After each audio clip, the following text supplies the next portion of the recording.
Welcome everyone, my name is Manuel Martinez, and this is another episode of Career Downloads, where each episode I basically hit the refresh button, bring on a different guest to learn more about their experiences and their background, to really help uncover any actionable advice that you can use as you're managing your own career. So I'm excited for today's guest. I have with me Rishma Khimji, and I have crossed paths with her I've come close to crossing paths with her a few times. She's worked on the public sector, and when I used to work at VMware covering public sector, so that's kind of when I first became aware of her. I've seen a lot of what she's done since that time. So I'm really excited to kind of get to know more about her and how she's kind of continued to navigate her career. So with that, I'll introduce Rishma. Hi. Hi, I appreciate you coming on and again, being willing to share your experiences. No, absolutely. Happy to be here. So, I know we haven't always crossed paths, face to face, but there's always been an intersection of acquaintances for us. And so I'm very excited to be here because those friends that have already been on this podcast have spoken very highly of you. And so I feel very honored to be here. So thank you. Thank you. I appreciate that. So if you don't mind kind of telling people a little bit more about what your current role is and kind of some of the responsibilities that you have to manage. Sure. So I'm the first Chief Information Technology Officer for the Harry Reid International Airport, more so the Clark County Department of Aviation. We are a system of 5 airports. So we have the major airport, which is the Harry Reid Airport.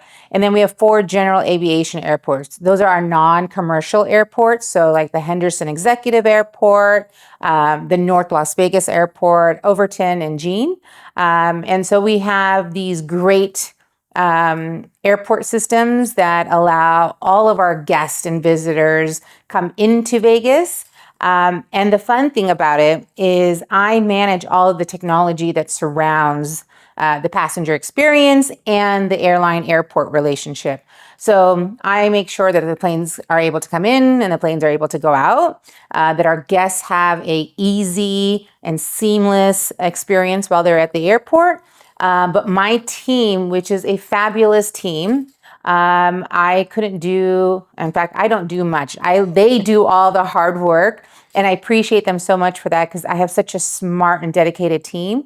But we manage over 60 systems that pull the guest from the curb to the gate and the gate to the curb. So everything once you walk into the airport, or actually even on the roadway into the airport, is somehow managed or has a technical component which we have to maintain, support, and do all the good things for. So it's a really large job. My job is really starting to focus around the strategic implementation of technology because you might have heard we're going to actually open a second commercial airport, the Southern Nevada Supplemental Airport. It's going to be 20 miles south of us. But it's actually going to be an extension of the Harry Reid International Airport. So right now we have Terminal 1, D gates, and Terminal 3. We're going to rename Terminal 3 into Terminal 2, and then down south of us will be Terminal 3. So just by that naming convention, we can see that we're going to have one very large airport system just in 2 very distinct locations, making it a very unique makeup of an airport. And so in order for us to get there, we are going to start using our commercial airport, the Harry Reid International Airport, as an innovative test bed for a lot of the solution building we want to do once we come across that very unique setup that we're going to have in about 10 to 12-ish years. And so that's very exciting. That is. And again, I think that's one of the great things that I enjoy about this is even though I think I have an idea of kind of what your role is, and each guest will kind of give us additional information. Like me being a local to Las Vegas was not aware that you are in charge of, or that they oversee and they're all connected, all these different airports. Right. And then this one, it's not going to be a different, airport. It's going to be an extension. So I'm sure it's going to be easy, right? There's no challenges with something Absolutely 20 miles away. Fantastic. So now if you wouldn't mind, what I'd like to do is kind of get to know a little bit more about you and just kind of where you grew up, and then eventually what got you interested in technology and, eventually got you started in your career. Sure. So it's kind of a long story. This is my 9th city. I come from a family of migrants, and so I think just travel and finding home is in our blood, and finding home is really where the love is, not necessarily where the house is, right? So my parents are from East Africa.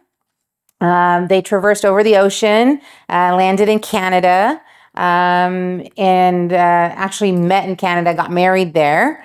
And then, coming from East Africa, my mom being from Uganda, my dad being from Tanzania, the landscape is very different than it is in Canada, right? So they go through their first winter and they're like, where in the hell am I, right? And so after a few years, my dad had an opportunity to kind of engage in some business ventures with his brothers. And they traveled south from Calgary, came into the States, reached Albuquerque, New Mexico, and was like, okay, this is somewhat reminiscent of home. And that's where we all moved. So I grew up in a community of about, 150 to 200 people that are either centered around us through familiar relationships or through generational relationships, right? So these are people that my dad or my mom or my uncles have known, previous like their parents knew each other, their grandparents, right? It's like this whole thing. So I come from a very networked community. But with that also came opportunities for my dad and my mom to kind of venture out and see what else was available. And so in this cooperation with his brothers, right, we moved to different cities, looking for the right mix of, work and family life.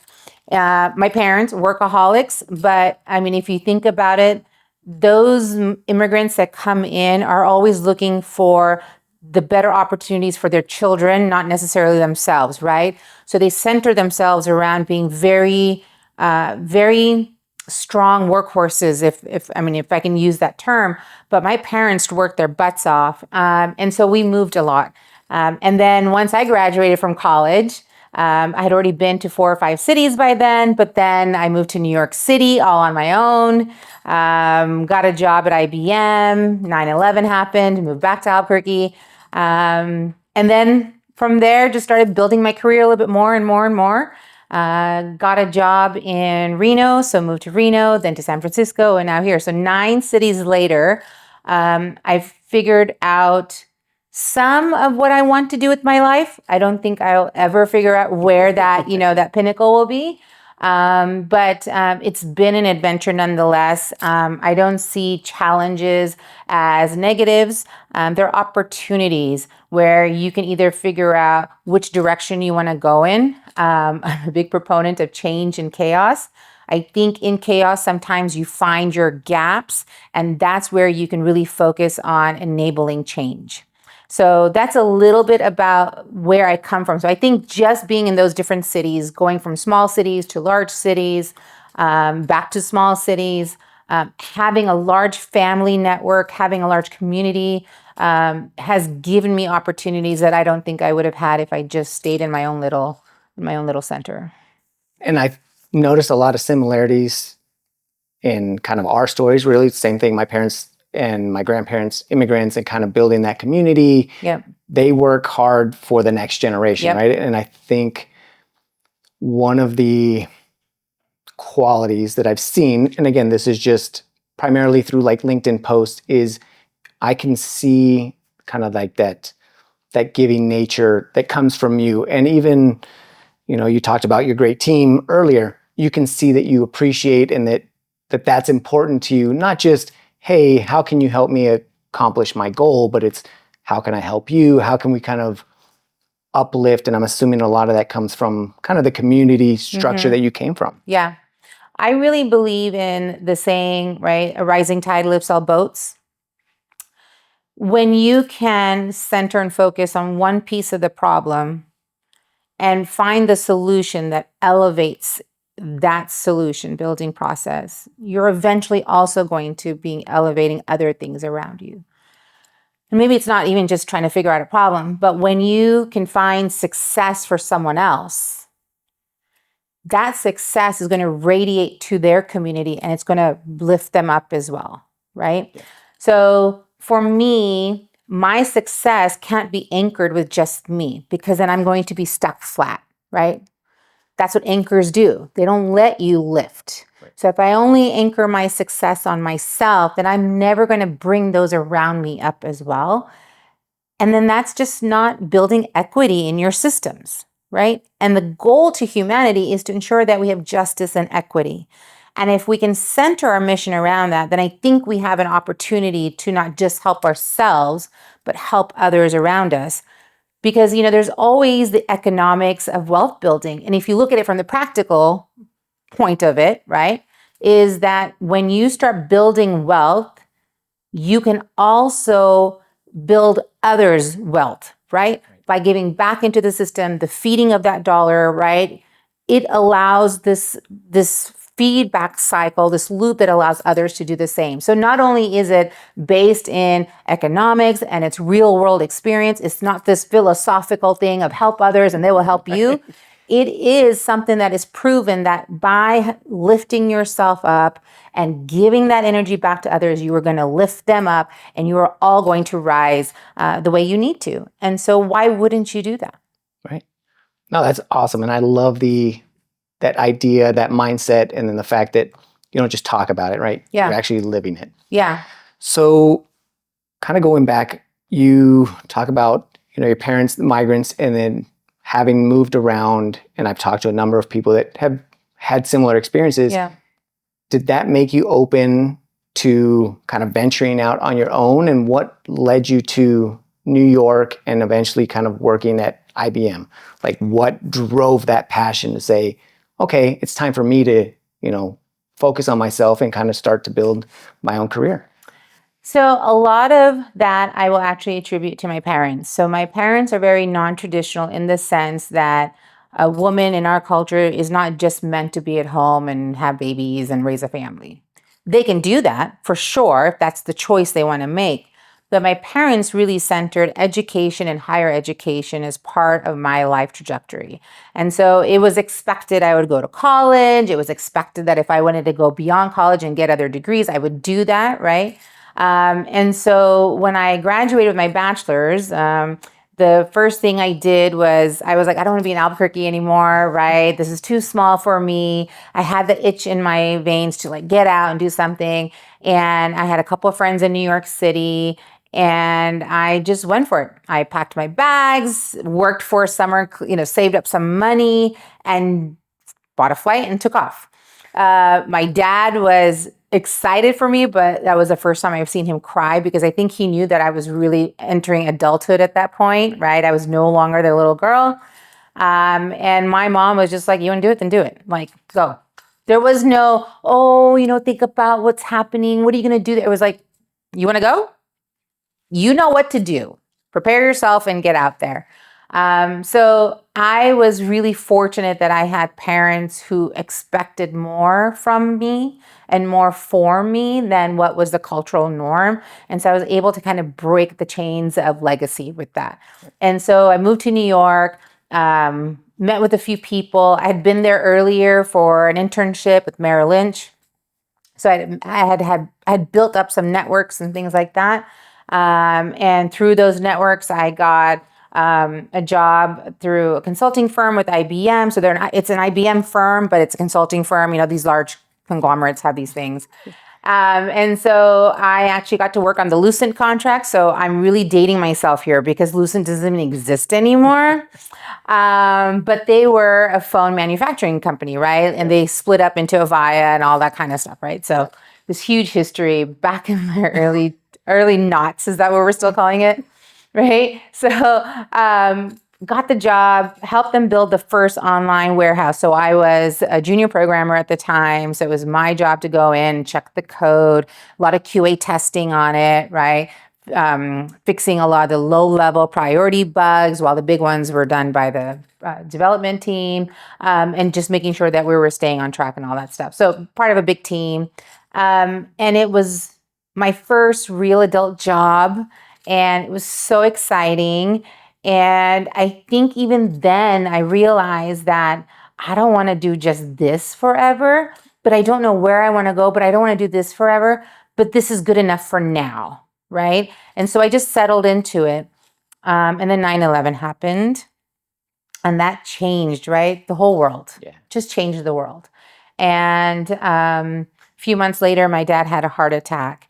And my dad and I are very close, or were very close. And I came back to Albuquerque to visit him in the hospital, went back to New York after a week, and found out that I was being laid off. So, there was a boom and then there was a bust. And right after 9/11, there was a bust. And so I was part of the layoff.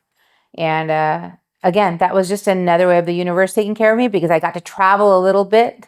Right, I got a severance package, all this good stuff. So I got to travel a little bit, went back home, hung out with my dad, right, who's recovering. And then landed a tech job in Albuquerque, which back in the day was not huge, right? It was not a big thing, but it was a great software house. They built court management software for the public sector. So a lot of the tribal and small to medium cities used this software. So I got to be on the QA and programming team there. And I just kept moving up there, went into program management and project management and then training. And so just had a great career with them for almost 8 years. Got my master's during that time. And then realized I was ready again for more, and went into the public sector at that point, and haven't looked back. It's been an amazing adventure. And as much as I believe in community and as much as I believe in, helping others, I also believe that the universe will give you the opportunities when you're ready for them. And every time something has come my way, I've had to go for it, right? It wasn't just handed to me, but the universe opened that door. And that's part of where I really see opportunities, because it's okay to not want something or to want something, to put it out there, and then the universe will say yes or no to it, right? And if it's saying no, it's going to give you something else that you just didn't ever realize or thought was available to you. And if it says yes and you get what you want, then you're going to make it even that much more special, because you knew it wasn't just handed to you, right? It was something that that might have been yours, but you had to still work for it. And how are you preparing yourself for these opportunities, right? Because you mentioned that, you kind of grew and you develop. Are you relying on your place of employment to go through and kind of help upskill you? Are you taking initiative on your own to kind of, after hours, kind of build this skill set so that I agree with you that, it's, if you put it out there and you're genuine, what's going to be for you is for you, and what's not is not. And you may not agree with it, you may not realize it at the time, right? But I've had those opportunities where I'm like, oh, I really want this, I really want to go, and it doesn't happen. And I've tried multiple things, and I'm okay with trying different areas. For example, one of the things where I was like, I want to work at VMware. Mm-hmm. Like once I got I'm going to do this, and it wasn't happening. Finally, when it did happen, it was something completely different that I would never have gotten. Yeah. I would have never gone after originally for myself. Yeah. How are you preparing yourself for these types of opportunities? And that early on, did you realize that, did you already have that innate that say, oh, what's for me is for me? It took me probably the better half of my career to finally realize, oh, that's not how this works. Just because I want something doesn't mean I'm going to get it. But I have to work, like you said, you have to go work for it. Nothing's going to be handed to you. So I'm just kind of curious how you kind of upskilled and then realized that I'm going to go for this opportunity. Yeah, that's a really good question, because it really makes you reflect on how you've approached your decision making, right? For one, the upskilling is done at work, after work, or, all the time. It's just done all the time. Whether you're upskilling on a tech skill, you're upskilling on a leadership skill, you're upskilling on a human skill, right? Whatever it is, you have to be in learning mode all the time. And sometimes you have to learn how to stop learning too, because you've got to give yourself a break. Yes. Right? But every opportunity you have should give you some learning experience as well, right? Given that, internally, I've always known that I want to go up and up and up, meaning I want to move up the ladder, right? The career ladder. Or I want to, nowadays, I don't say I'm really looking to move up the career ladder. What I'm looking to do is to build my circle of influence. Okay. And the reason I say that is because I don't have to have a title to be influential. And if I want to be influential, I have to know what I'm trying to be influential about. And so right now, where I am today, after 25 plus years of being in the career field, being in technology, what I'm really looking forward to is aligning to the mission of continued growth, modernization, and innovation. And if we look at modernization, it's really a moment in time when something's either modern or not. So modernization is this continuous application of modern philosophy, right? Like you got to keep moving in order to continue being modern. Does that make sense? Yes. Okay, so it's not something fixed in time, right? So it's not a finish line, it's correct, a journey. Correct, absolutely. Best way to say it. And so what I'm really looking to do is to say, hey, how do we move our services to that next level so that in the context of the airport, that we can let our guests through the airport and they have such a seamless experience that they don't even think in the back of their mind of, I was panicked when I walked in and I'm like, I don't know what to do. Like, I don't want that to happen to our passengers and our guests. I want them to come in and say, yep, got in, got my stuff, got through security. I'm good. I'm at my gate. I'm having a drink. I'm playing on the machines, right? Because please play on the machines. That's my salary. But, they're playing on the machines and they're just having a great time. It's part of their experience of either their vacation into Vegas or their vacation out of Vegas, right? And it takes a lot of technology to make that happen. And it takes the invisible kind of technology to make that happen, right? Yes. And so I want to be at the space where I can say, hey, I can see this tool or this system being a part of our ecosystem here at the airport. Let's investigate it. Let's invest in it. Let's build on it. And let's move that experience to the next level, right? That's influence. That's not a title. That's influence, having that type of conversations with the director and our senior leadership and saying, hey, I think this would work, and building that trust relationship and saying, let's do this and getting it done, right? That's where I want to be. I want to be strategic. I want to be innovative, and I want to really harness what modern technology is. And it's like you said, it's never ending, right? It's the journey. Yeah. And so that's where I am now. And I like that you mentioned that the circle of influence, it's not a title, it's not a position. Somebody at entry level can have that same influence. Absolutely. And you can influence up, you can influence across, and you can influence down. Yep.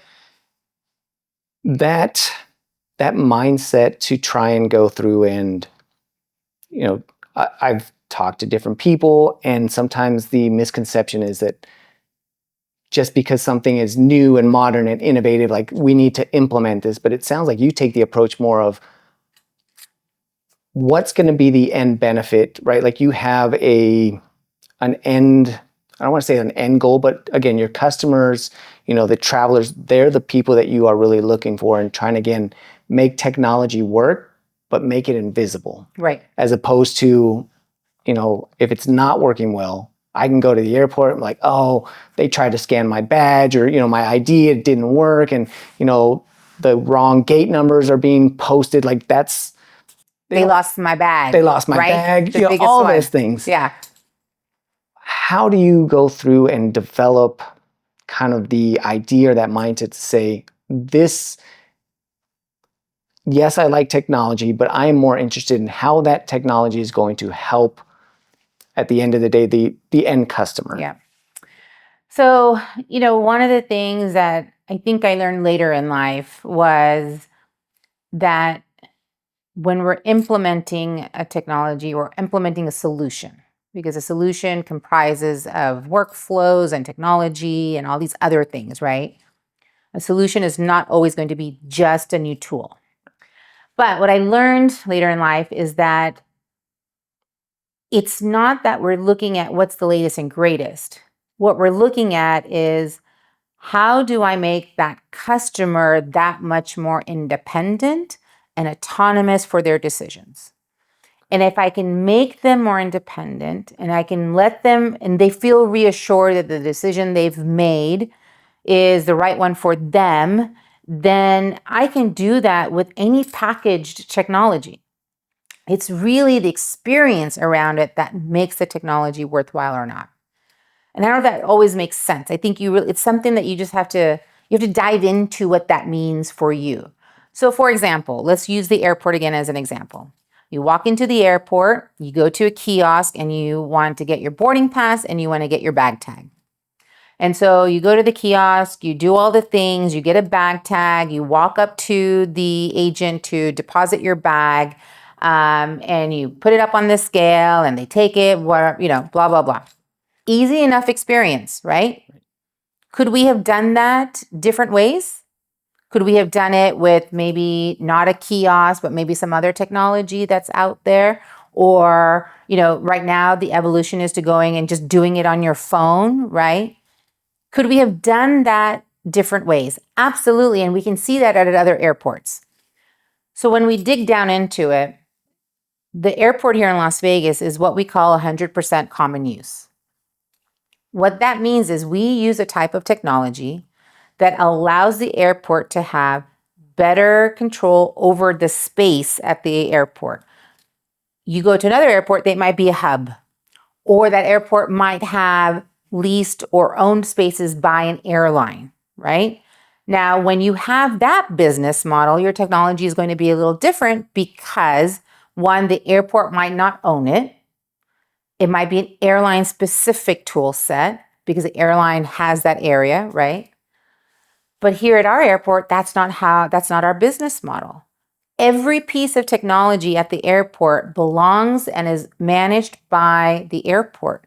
It allows us to have the opportunities to move the airlines to where they are best accommodated based on their capacity and their travel and the needs of the passengers and all that stuff, right? So the airport has the exclusive control over how we move our passengers at the airport.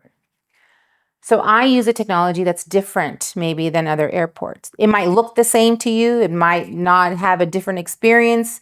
But when I tell you that we could have gone a different way, we could have, and it could have changed the experience you have now. But right now, I know that our customers have a great experience, right? We don't have very many lost bags coming out of the airport. Coming in, it's a different story. But at the airport, we actually have RFID tags built into your bag tag. So we can see and monitor the bag as it's going through the system for the security checks and getting to the spot where the airlines pick it up and then put it onto the airplane. Once the airline takes it off the belt and says, okay, now it's ready for the plane, it's no longer our problem. Okay, at that point, the bag could get lost, but most likely it won't, right? But we're using these technologies so that the experience of the customer is, one, unfelt, unseen, and it just works and it allows them to get through the airport with the technology we know works best for our business model, works best for the customer experience, and it allows us to have that management control over how we are going to do things at the airport that might be different than somewhere else. And so when you really look at what is that system you're putting into place, you have to think of it from the user's experience. You really do. I joke sometimes and say it's my mom's experience. Can my mom do this? She's a 73-year-old woman. Can she use her phone to do these things? Is she more comfortable with the kiosk? Is it easily trainable? Is it, innate to the person, right? Kids nowadays can do anything, right? Yes. When it comes to the iPad and mobile devices and phones and all that kind of stuff, right? They were born into the technology. But if you look at the older generations, and I'm including myself in that too, our usage of technology is really generationally based. Yeah. And so I know this is a really long answer to your question. It's all right. But what I'm really trying to dig into is that you really have to look at your implementations, your design of systems from the level of what is that experience going to feel like? Because if you ask yourself, if you had a good experience with something, you're going to do it again and again and again. If you had a bad experience with something, you might not touch it ever again, right? So why would I enable a technology that's not going to give you the good experience just because it's the newest and greatest? Yeah, as you said, it was a long answer, but it makes sense, right? Like you gave us insight into, I think you started with talking about that technology and the invisible technology. I had no idea that there's RFIDs in the bags, Right. and that's how you manage it. But then kind of relating it to you are also thinking about not just me, who's okay, maybe I'm comfortable with technology because again, I've been in this industry, but also thinking about people who are newer to technology, who have been like that older generation. Maybe they are more comfortable with the phone. Maybe they're not, but it sounds like you're taking into account also multiple experiences and multiple different, generations, ways to do the same thing so that you're not forcing everybody to have the exact same experience. Like you have to do it this way. You want the same experiences, like you want it to be seamless and happy, but giving options at the same time. Sure. Does that come from, because I know at one point you said that you got into public sector and you haven't looked back. Mm-hmm. I've bounced around between public sector, private sector, higher education, and I've enjoyed it because I get a peek into all these different ways that I think it's given me a perspective that had I just been, private sector or just been in a specific industry, I can see problems from a different point of view. Mm-hmm. The idea of thinking about the end person, is that from your experience in public sector? Because now you are serving the community, you are serving, all these other people. And is that what has continued to keep you within that realm? So it goes back to growing up in a very community-centric family. My parents always gave to the community through voluntary service. And it is something that is so close to home for me to want to give to others to their benefit, right? And so in the private sector, yeah, you have that, right? Because now you're customer base and all that kind of stuff. But a lot of that is mission driven by profit. Whereas in the public sector, your mission is really driven by ensuring that your constituent has access to services, right? So the mission's a little different on either side. And so one of the things we do a lot of in the public sector is really focus on how can I enable services for my constituent and make their lives better while we are doing the things of driving a city towards, being better for our communities, getting the better schools in place, right? Help with the traffic problems, right? Public sector is more about the condition of living, right? The people's condition of living. It's about how do you better and enable your community to be better, right?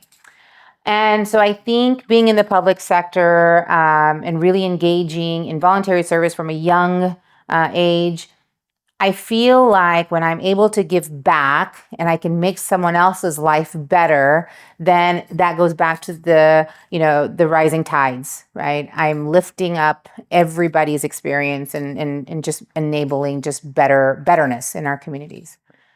And I appreciate that approach. I love that approach. But I've also been in different sectors in the public sector. So started off at the water authority, right? So utilities. Went into public safety at the Albuquerque Police Department.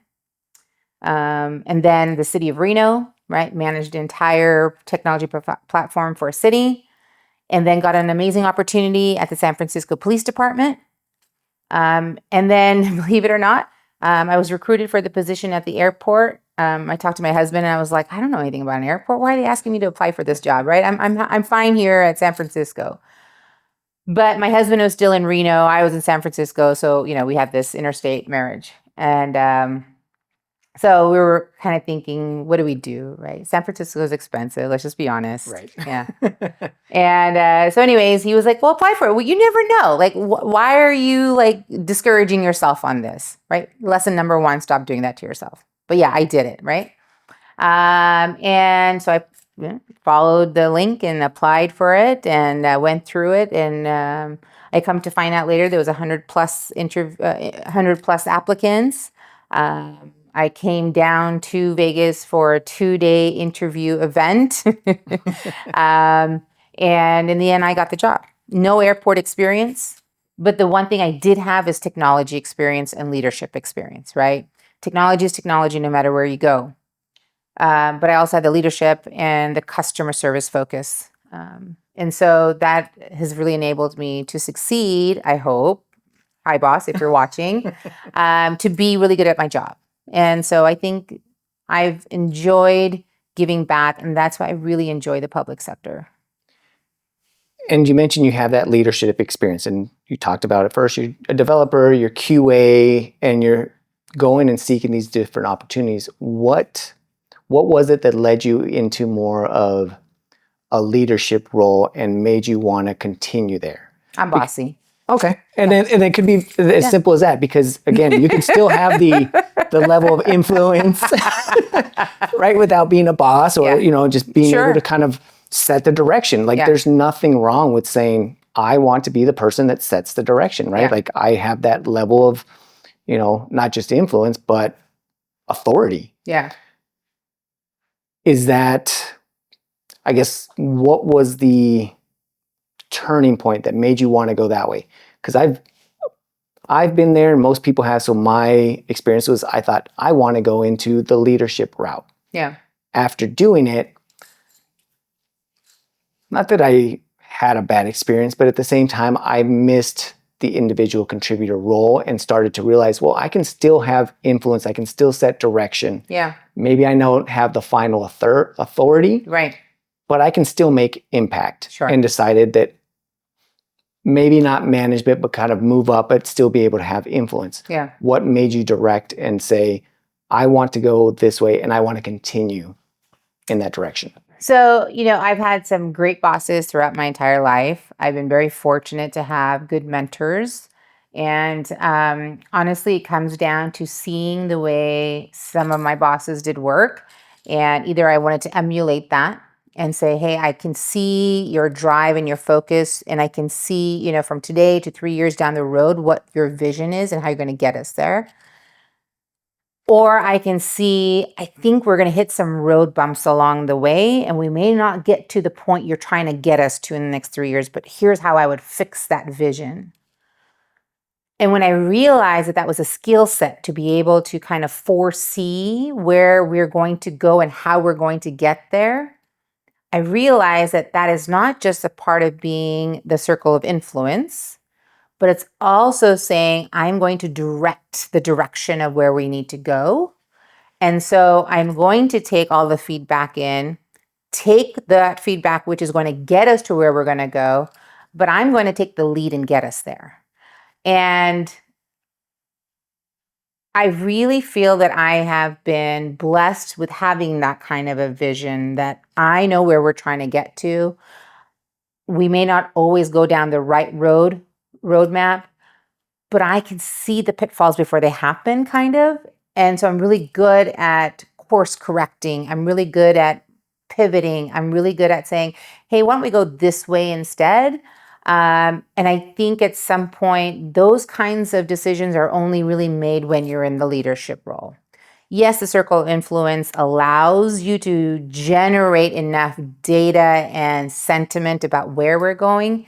But in the end, that one person has to be the one to say what feedback is useful, what feedback is not so useful at this time, and then making the decision, right or wrong, to get us to that next level.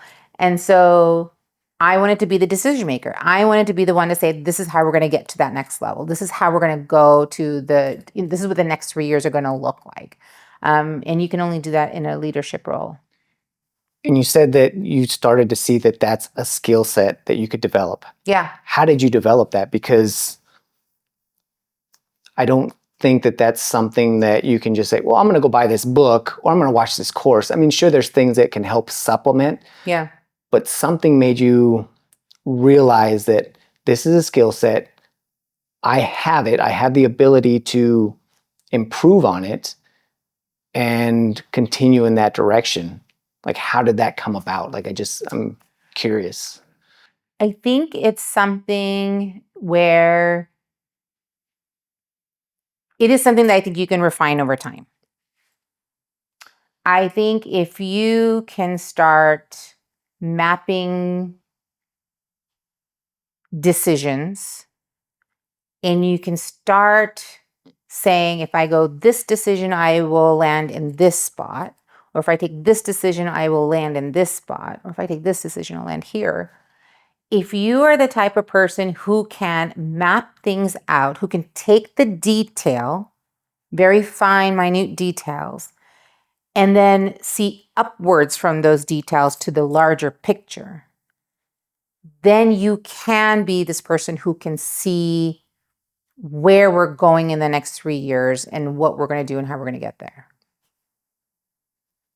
It takes experience. You've got to be in the technology. You've got to be part of it. It takes learning from failure. It's got to understand that if I failed at something, why did I fail at it? What are my lessons learned from it? And not beating yourself up over it. It's okay to fail because then it gives you insight onto how things could have been successful. And so when you start taking these things, you can start really developing that skill set that says, when I failed, it was because of X. And if I'd done this, I could have gotten to this place, right?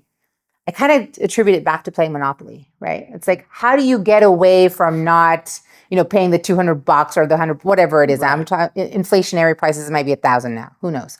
But how do you not get into that trap, right? Of having to pay that money to move across the board, right? It's saying, how do I get the right string of hotels so that I can make the most money, right? What is my strategy here? A lot of it is luck because you're rolling dice, right? A lot of it is luck because you're picking the cards. But a lot of it is also, how do I fine tune my decision making when I land on something I don't want to be at, but also taking advantage of where I'm at, right? It's something, a lot of it is innate to you, but I think it is a skill set because the minute you start recognizing that if I pivot here or if I step here or if I move there, it's going to change the trajectory of where we're trying to get to, then you can really start seeing what those decision models will do and how you can get there.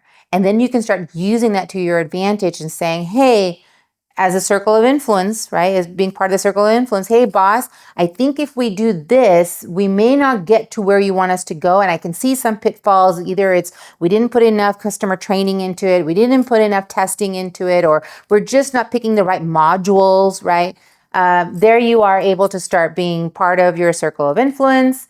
And you're starting to make decisions, and it's leading you to that spot of, I can now be that leader that says, okay, I see where everybody's coming from. Based on what I'm gathering, all these details, I can see where we probably want to pivot and change and move direction. And this is how we're going to do it, right? It's something that you learn and something you hone in on and something you learn to refine over time. And as you're refining it, I mean, there's this conversation go a number of different ways. I found a lot of great questions asked, but the one that I am focusing on is you mentioned being okay with failures and learning from them. It sounds like, and this is my experience, and I'm curious to find yours, is I have had those failures. I have had those instances where things didn't go well and I learned. And it can go one of two ways in my experience is you can take those and then you can all of a sudden start to lose confidence and you can kind of spiral down and say, maybe this isn't for me. Or you can almost take the opposite route, which is more my experience, is each time I failed, it drove me to get better. And as much as I've failed, and I've failed a lot, it's built more confidence. Yeah.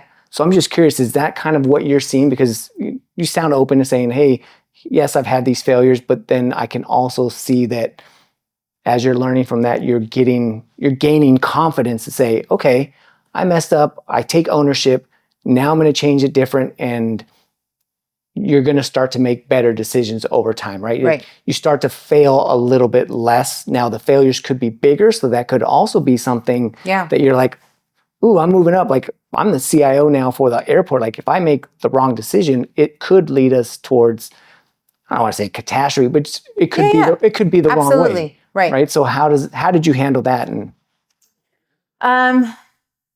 you're right. Failure can build confidence.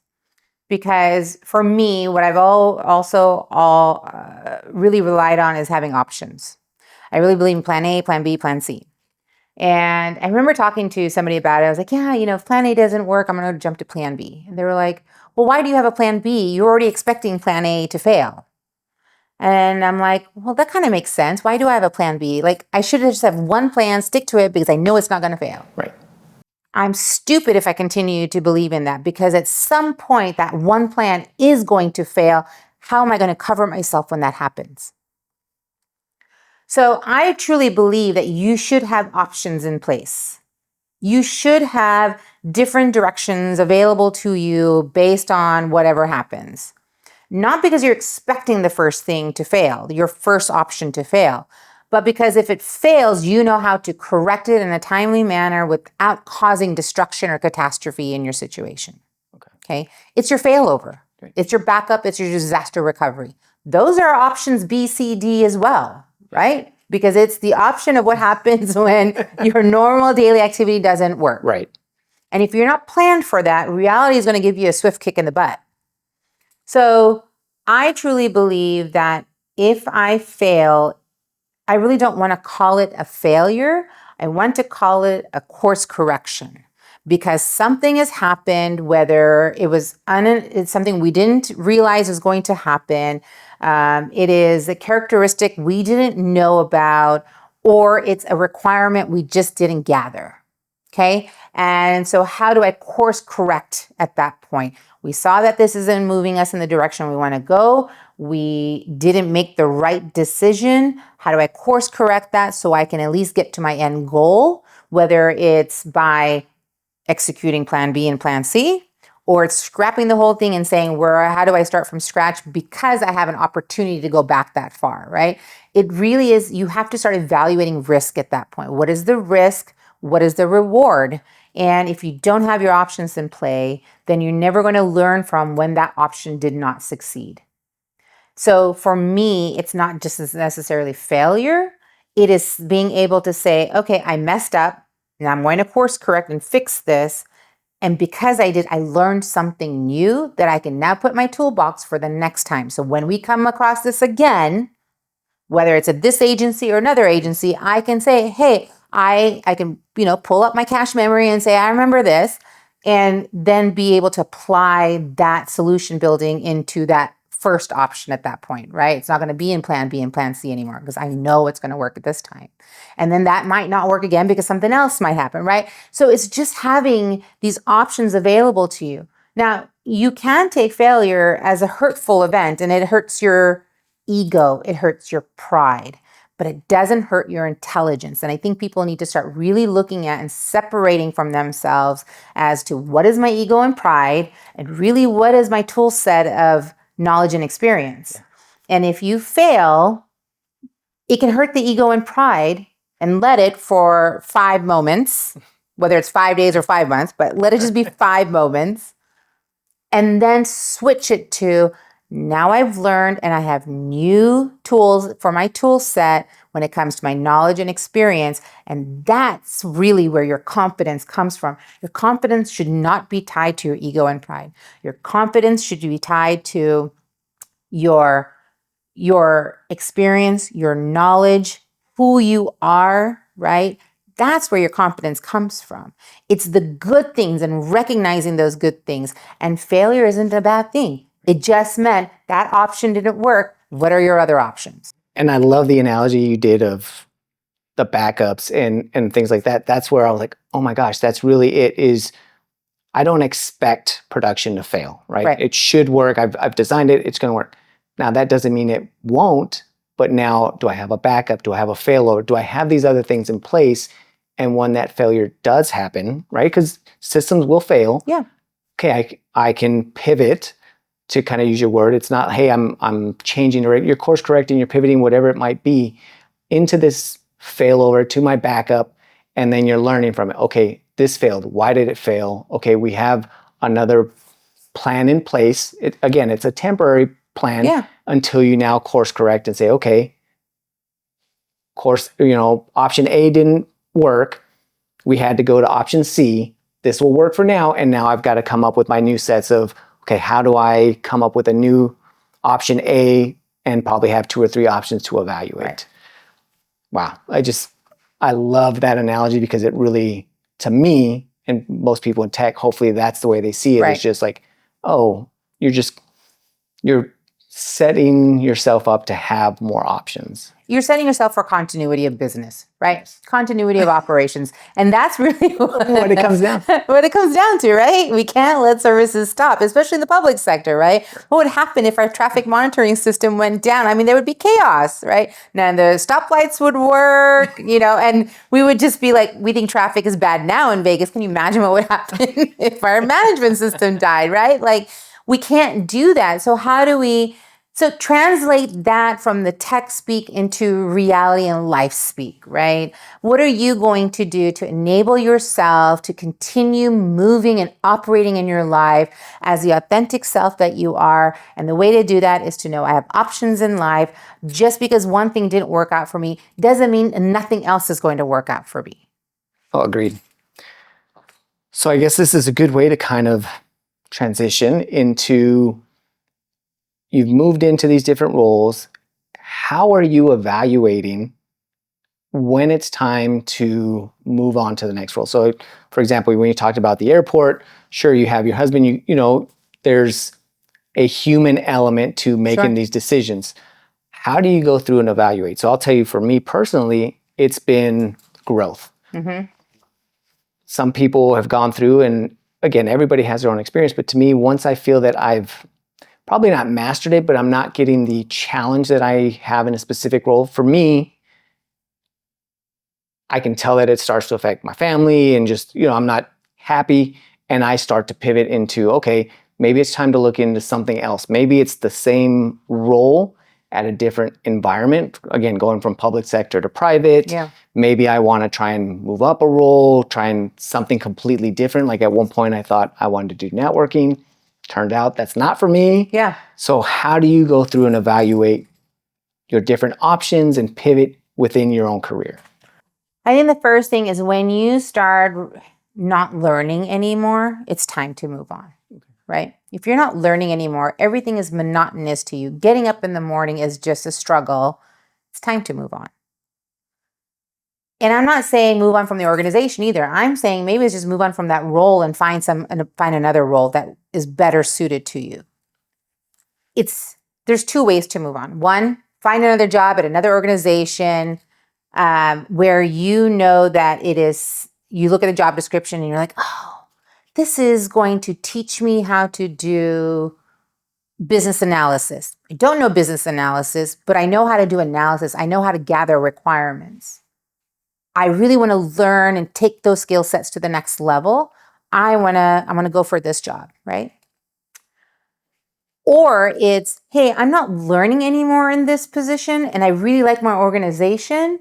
Then it's time to have that conversation with your boss to say, I'm no longer succeeding here. Where and what can I do to get to that next level?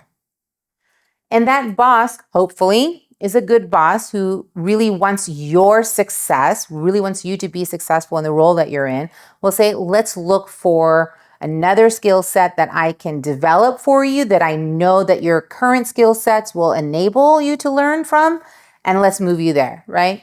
So there's a lot of ways to evaluate what's working, what's not working. The first thing is, am I happy or not? And then you have choices. You have option A and you have option B. Yeah. Then there's also the sense of, I'm not happy because of the level I'm at. I don't want to just have the same position at a new organization and learn the organization. It's more, I'm not happy because I know I can do more. Then again, you have other options and you have to start looking towards that. For me, a lot of it was, where can I make the biggest impact in my community? Was I making a huge impact at the San Francisco Police Department? Absolutely. Was it a great experience for me personally? No, it wasn't. Because I had to deal with some toxicity, if I can say the word correctly. And I had to really figure out, was it worth the challenge or not? And so you have to ask yourself these really tough questions sometimes. I might be giving away an amazing opportunity because the environment's not working for me. And I will tell you, I was blessed and extremely honored to be the CIO for the SFPD. Chief Scott, who's now in LA, was an amazing chief, put in so many amazing reforms and changed the culture and nature of policing, that I was there with enough time under my belt that I was just so impressed and so incredibly proud to be a part of that. And there were other parts of the job that I had to deal with that just was not, it didn't fit into my core personality. It didn't fit my needs, and it didn't really enable me to grow. So I had to leave. But I'm making it clear, it wasn't because of the chief and the officers that I worked with. Okay, it was not that. There were some other issues at the department that I had to deal with. And that's going to happen. You're going to face that no matter where you go, no matter what your gender, no matter what your nationality, you're going to face that situation, and you're going to have to figure out how you're going to get out of it. Again, you need to figure out what your options are for that. But I will also say that coming to the airport, I have learned, one, what the nature of airport business is, but two, in the same sense, I've really learned what it's like to make sure that people can benefit from an experience that, again, is invisible and seamless to them. When you walk into an airport, I don't think you understand how much anxiety it induces on people. They walk into an airport and it's all of a sudden, do I have enough time to run to the restroom? Do I have enough time to check my baggage? Do I have enough time to get through security? Am I going to have enough time to get to my gate? The lines are long, the kids are screaming, nobody's comfortable, everybody wants to get through, right? There's just this sense of heightened anxiety because of the nature of travel. And if we can do something at the airport to kind of help reduce that anxiety through our services, which is when you come in, you have all the kiosks right there. We try and make sure airlines have enough kiosks that the line isn't super long. It goes pretty quickly. Our services are up, so we're doing PMs all the time, right? We're trying to get corrective maintenance out as quickly as we can, right? If I can enable that process for passengers and guests to feel less anxiety, I have done a huge customer service. My team has done a huge customer service, has done something great for humanity. I'm telling you, because I don't know how many people are just afraid of flying, afraid of traveling. When you walk into an airport, I mean, you can see sometimes anxiety on someone's face. Yeah. Right? Some of us are just natural travelers. And I get it. We love it. We know how to time ourselves, right? But there are some that just don't. And when you come to Vegas, right, you're already in this mode of, you come into Vegas, you want to vacation, you want to go to the resort, you want to gamble, you want to drink, you want to party, right? And then when you're leaving, you're in, oh my God, I got to get home. I'm tired. Like, I'm broke now. Right? And I just need to get home. But all of that is such an emotional up and down that anxiety is really easy to introduce when you have those high emotions. And thinking about it, because I do have to travel quite a bit, and I've traveled for work, for personal, you're right. I show up to this airport, and then again, it's a familiarity thing. Yeah. To where I've always been comfortable showing, because and maybe it's an over-reliance on knowing just how the airport works, but I'm like, oh, I can show up with X amount of time and I'll be fine because I know that you've done a great job. And even, the team there is that I don't have those experiences. Yeah. When I get to the other airport or when I'm leaving, especially if it's somewhere new, it may not be as extreme, but you're right. You do get that heightened sense of like, oh my gosh, I've got to get back home now. What time should I be at the airport? Right. Okay, once I get there, I've never... How far is the gate from security, right? One of the biggest questions. Do they have the signage correct? Like, where do I go to find all this technology, like the right things or the right technology to lead me where I need to go? Yeah. It's very eye-opening. Right? Yeah, right. I mean, you don't realize it unless you work there and you can see it day in and day out. And my boss, the director at the airport, Rosemary Vasiliadis, she has always said, look, we are the first look of Vegas and we are the last look of Vegas. So we have to be ambassadors for the airport and for the city as a whole. And the moment we are able to change someone's day and their perception of travel or their perception of fear and anxiety and all that, we have done something extraordinary for that person that they will take with them always. They may not always remember exactly what happened, but they'll remember being taken care of and feeling safe, right? When you go to an airport, you want to feel safe. And so, I really attribute a lot of how I feel today based on the learnings I've had at the airport, not just the business, not just leadership, not just technology, but also the sentiment of how can I make someone's day just better? And as you're growing, your leadership, your skills, it sounds like you've taken a lot from different experiences. One of the things that I've noticed, in my opinion, you do very well is you bring visibility to yourself, to the team around you. I've seen you at conferences speaking, and it's not just you're making yourself visible, but at the same time, again, that tide, the tide raises all boats.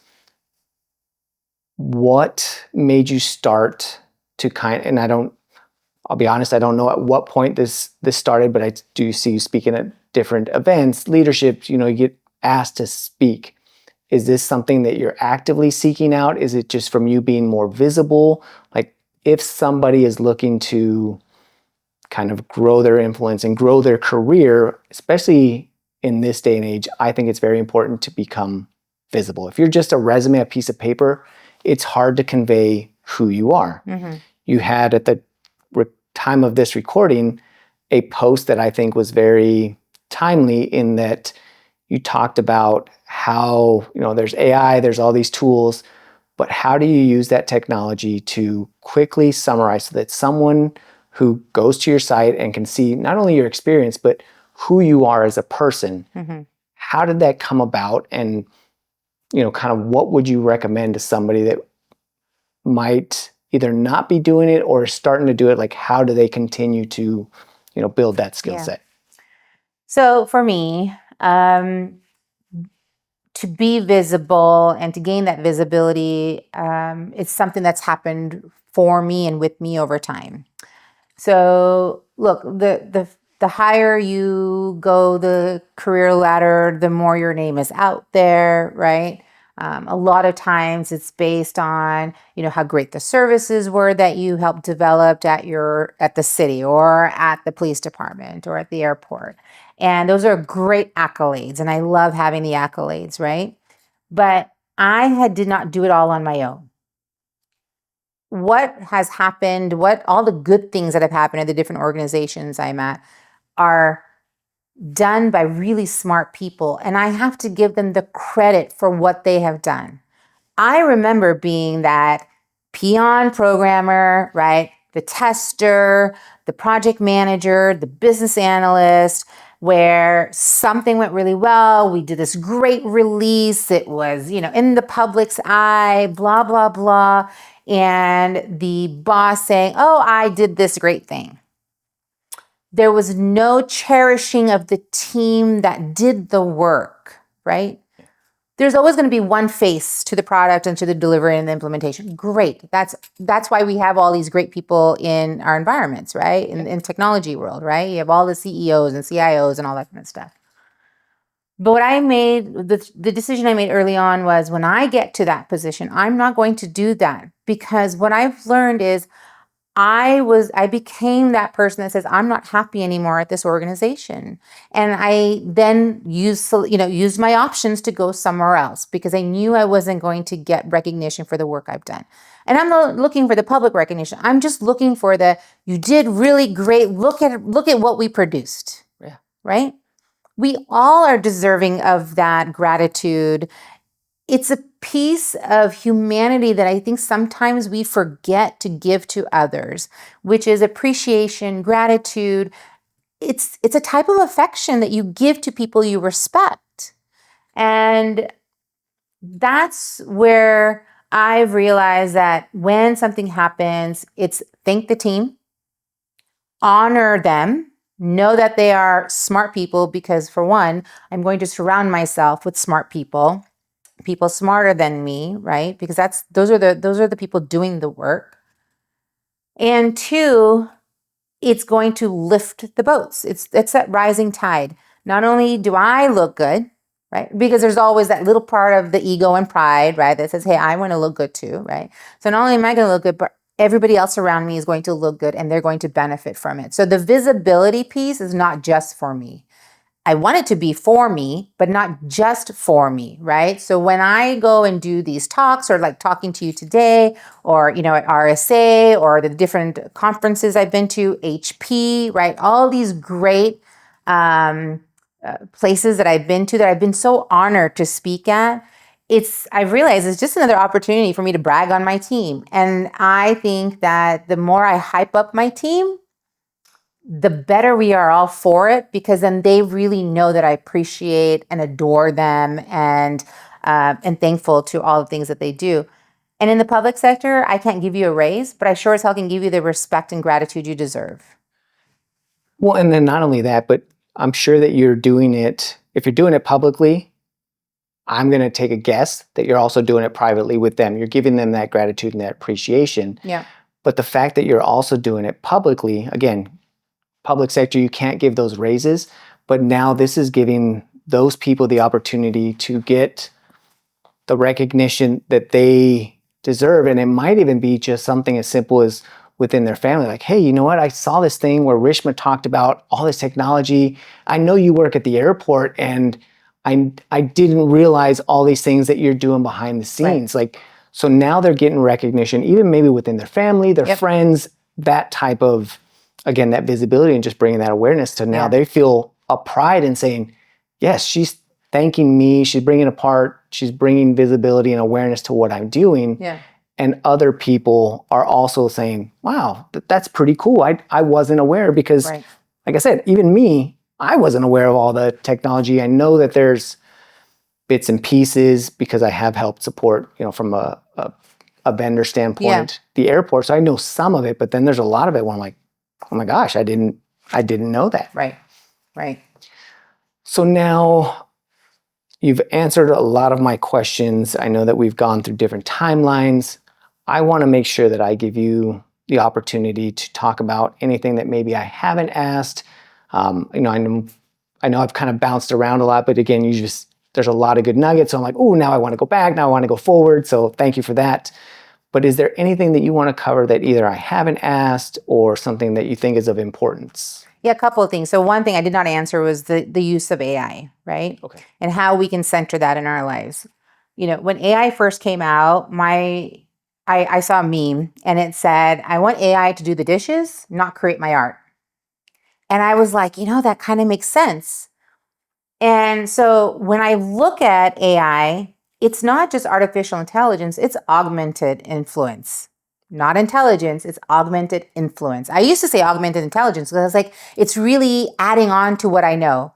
But what I'm really realizing is that it's also helping me build more influence. And so it's augmenting influence. And I can use it to make my art better. I can use it to sound more smart, right? A lot of my prompts are, can you rewrite this email to make it sound more professional and smart, right? I don't let it write the things for me. I ask it to give me edits. Can you give me recommendations? Can you tell me where my expertise might lie in the wrong space? Am I using the right language for influence, right?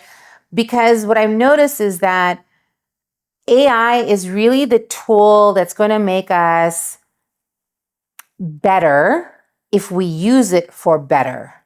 And if I can use it to be more influential, if I can use it to strengthen relationships, if I can use it to highlight achievements and congratulate people and do all the good things with it, then I'm going to get good things back from it as well, right? Yeah. I want to make it human-centric, not machine-centric, if that makes sense, right? And so using the language model, I want to train the language model that I'm using to really help echo my sentiments and help me build on what I already think and feel and know and learn and all that kind of stuff. I want it to augment me. I don't want it to be a replacement of me. Because no matter where we are in this world, the human element will always win out. AI is great, but it's not always right and it's not always perfect, and you can't always take it as a guarantee that it's going to give you what you want, right? It's not going to give you the right answer all the time. We know this, right? Well, I hope we know this. We're making people aware if they don't know it. Right. Absolutely. I mean, just look at the news, right? All these lawyers are now getting caught up in the court system because they're using ChatGPT or they're using some form of AI to build out their legal case, and it is attributing a lot of the case law to case law that doesn't even exist. Yeah. Right? Yes. So you're like, it can't even get that right. And where case law is already published, right? It is part of the public domain. It's part of the knowledge center that anybody can get to. But if you can't even get that right, then what else is it getting wrong, right? And so we have to be very critical of AI. And so I would rather call it an augmented influence tool than just an artificial intelligence tool. But you can use it to your advantage if you learn it.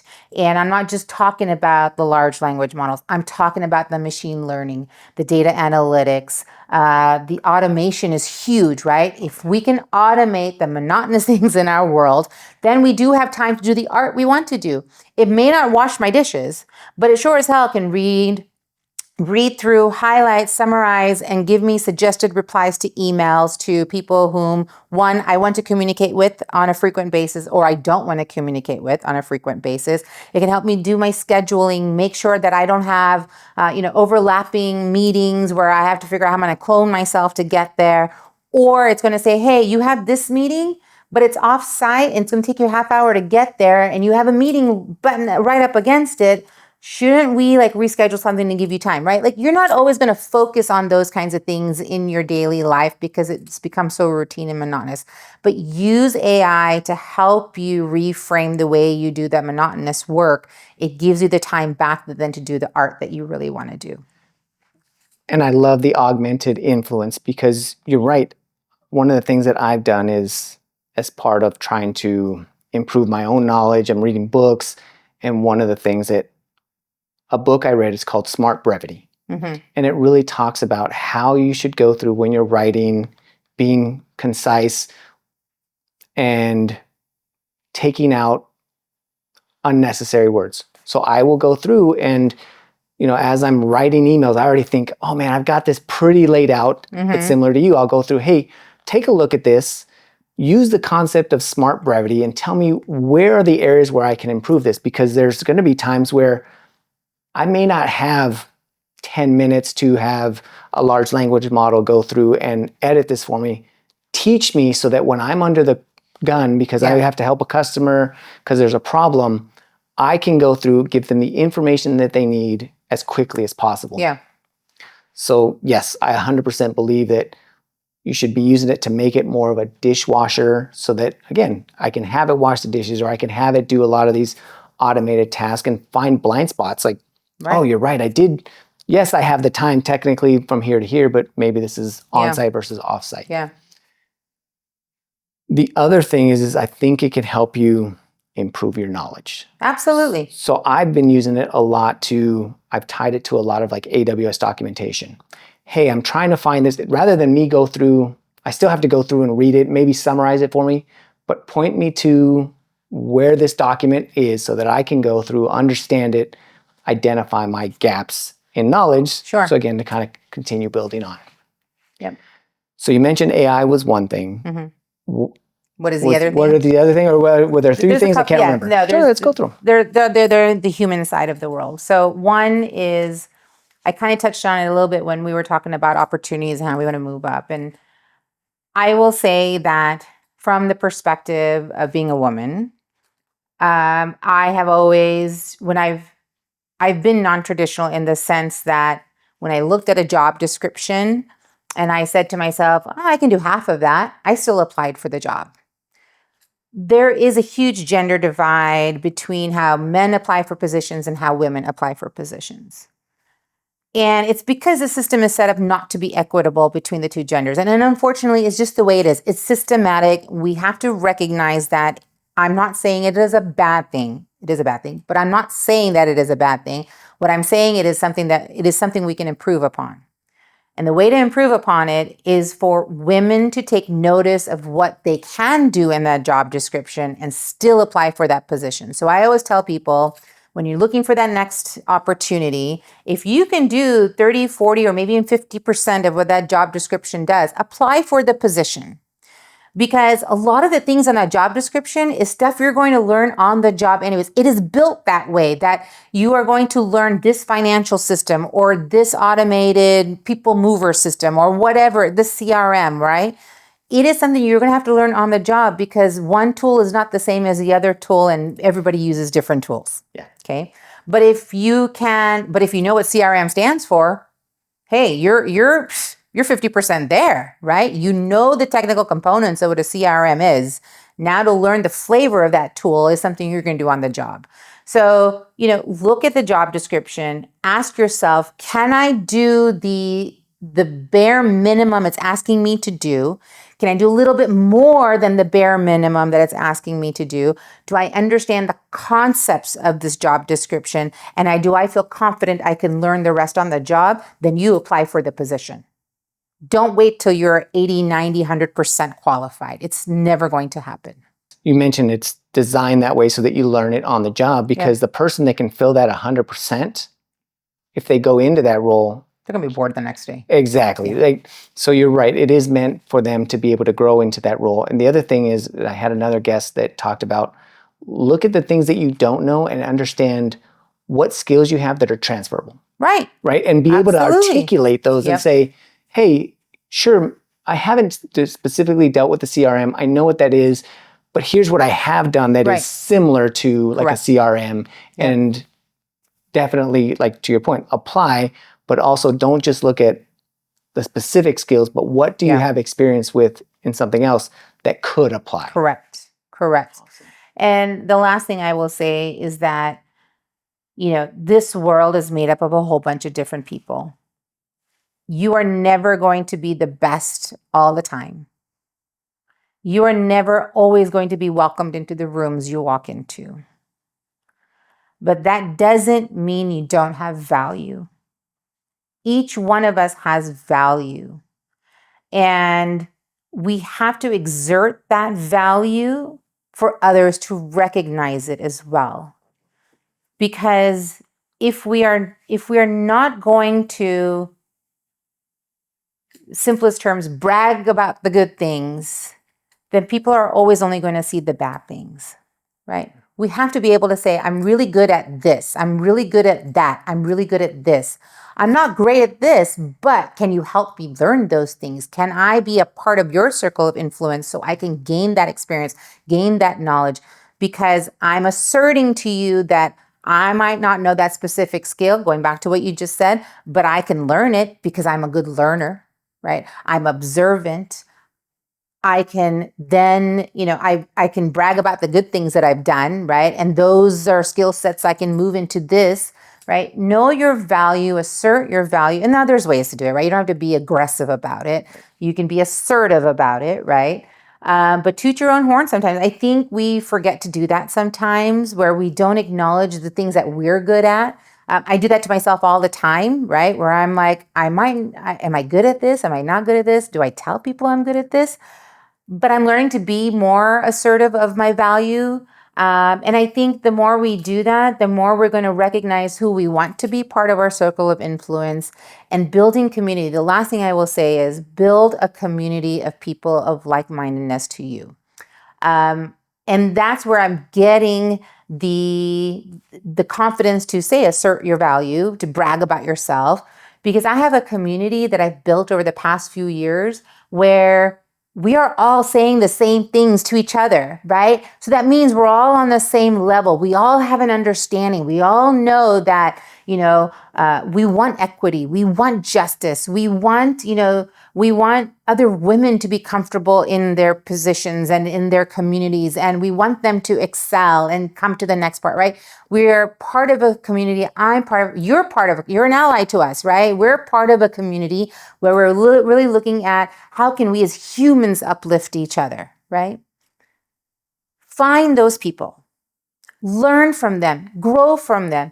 If you are stuck in a community where people are saying, are you sure you want to go for that? I think that's a little bit out of your scope.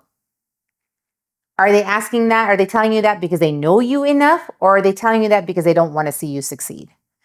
And so you've got to be really critical about who you put in your community, but build a community. And a community is not just the closest people to you. It's those circles of association outward, right? So your family and your closest people, your acquaintances, your coworkers, right? Like build that center and then grow it out, but build a community, because those are the people that are going to champion you, talk about you when you're not around, really guide you when you need it the most, uplift you when you are tired and can't lift yourself up anymore, and they're going to brag the crap out of you. So I'm going to leave it at that, because I think no matter what I've done in this world, I think the best thing I've ever done for myself is believed in community and built one for myself that has just been outstanding and phenomenal. And to everybody in my community who's watching this, thank you, thank you, thank you for giving me the courage to be where I am today. And I think I want to add on to that is, as you're building that community, reach out to them, because you mentioned it, like, I don't know if I can do this. And it's something that I've been learning, is to ask other people, hey, what do you think I'm good at? Or do you think I could do this? And if you've built the right community, they will talk you up, and they will tell you, and they'll tell you why. Because a lot of times maybe it comes easy to you and you're like, well, I don't know if I'm good enough. And they'll be like, no, you are. Yeah. It comes more natural, or it's easier to you based on your experiences. Yep. So that's something that I definitely say, build that community, and then ask for feedback, because if they really are genuine and you're surrounding yourself with the right people, they will provide you constructive feedback. Yeah. The other thing that you mentioned was, we may not always be welcomed in every room. Yeah. That doesn't mean that you don't belong there. Correct. I recently saw an interview and it happened to be Barack Obama, and he talked about it. He goes, hey, you're in this room, you're in the rooms, you don't think that you belong. You might feel like, hey, I don't belong in this room. You do. And the reason is just because they have a fancy title, a name, their background, wealth, whatever it might be. Once you're in these rooms long enough, you'll start to see that there is a representation. He talks about it as he moved through Congress. He goes, I go to the UN leaders. He goes, you'll realize that there's really smart people. And he goes, and there's some fools. Yeah. And he goes, you'll see that at every level. So don't think that just because it's a room of Congress people, and again, I'm not trying to talk bad about Congress, but there's really smart people, and there's people that are, not so smart. And everywhere in between. So again, just because your idea of what this room should be or what it's comprised of, that may not be the reality that you think it is. And definitely, even if you're not welcome, you do belong there. And if you know your value, you're going to be able to walk into that room with your head held high, and you're going to be able to sit there at that table, whether you say something or not, and be able to understand the circumstances around the situation and the problem solving you're doing, right? You're going to be part of that solution building. And that's where what President Obama said makes so much sense, right? It's more of the opportunity is there, seize it. And sometimes it's not just a one-time opportunity. It's an opportunity that builds on itself to other opportunities and other opportunities. So use that to channel and kind of build this chain of opportunities, right? Because you know yourself. If you don't know yourself, you need to figure out how to learn about yourself. You need to learn how to be authentic to who you are. I will say that, when you know your value, you know that when you walked into that room, you're there for a particular purpose, and that when you assert your value, you're going to assert it in a way that's going to make that influential mark on the conversation.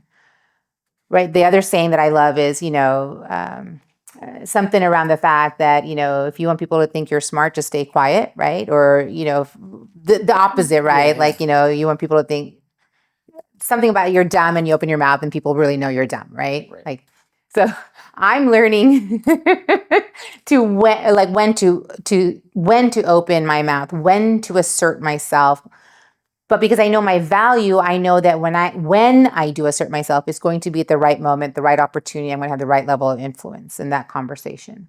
And so it's not always saying the right thing at all the time. It's saying the right thing at the right time, right?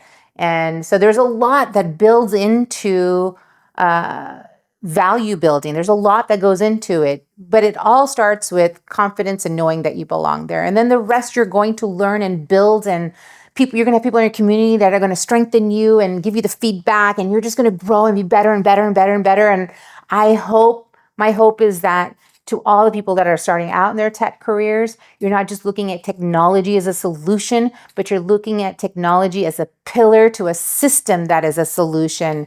And that as you grow in your career, you build your community, you build your skill set, you use AI in a way that benefits you.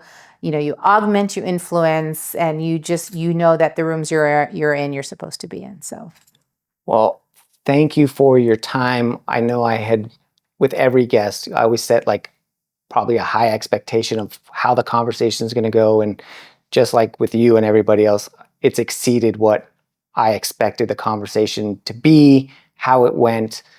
I mean, personally, I've learned a lot. I'm like, ooh, I like that. I'm going to take that tidbit. So I can imagine that, anybody that's watching or listening, or as I share these clips, should definitely get as much, if not more value than, at least what I've gotten out of it. Well, thank you. No, thank you. I appreciate it. I know I was long-winded in some of my answers, but I really hope I was able to circle back to what you were asking and have some value to add to others. Yeah, no, you definitely did. And I think that that's what I wanted to do is, have different experiences. And I don't think it's a long-winded, but you did give context around the answer. It wasn't just like, well, here's what it was, but it's, you did circle back because eventually I could get the understanding of oh, okay, I get how she got to that decision or that experience. So definitely I'm extremely grateful for you. Oh, no, thank you. I appreciate it. I had fun. Thank you. Yeah. And for everybody watching and listening, again, thank you again for continuing to support, and hopefully you're learning and growing from this. So as always, continue to plug in and download the knowledge, and thank you.